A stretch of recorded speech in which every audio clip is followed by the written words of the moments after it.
Guys মোটামুটি তোমরা সকলে তো জানো গতকালকে ডিসেম্বরের 1 তারিখ আমাদের নতুন সিএস র্যাঙ্ক সিজন 34 শুরু হয় এবং মনে মনে কিংবা তোমাদের সামনে আমরা টার্গেট নিয়ে ফেলি এই সিজনে আমরা সিএস র্যাঙ্কে গ্র্যান্ড মাস্টার টপ 1 করব। তো যেই কথা সেই কাজ করার উদ্দেশ্য নিয়ে আমরা আমাদের নতুন স্কোয়াডমেট সিএস র্যাঙ্কের জন্য আমি হিমন ভাই, সাকিব মল্লিক ভাই এবং তার সাথে মাহফুজ ভাই মিলে এই সিজনে টপ 1 উদ্দেশ্যে র্যাঙ্ক পুশ শুরু করে দিই। তারপর আমাদের সাথে ম্যাচে যা যা ঘটে তার কিছু সারাংশ কিংবা সারমর্ম এখানে তোমরা আগে দেখে নাও।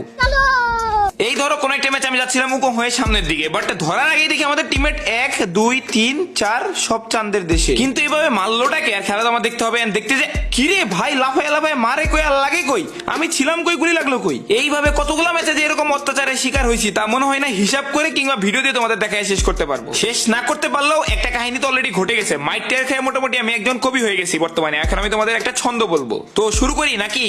সিএস র্যাঙ্ক পুশ কানে ধরছি আর না, হ্যাকারের হাতে মার খেয়ে জয় বাংলা সবার হইছে, আমার একান না। হ্যাকারের নানিকে সম্মান আমিও জানাইছি, তোমরা একা না। এখন লাগাও সেট সং।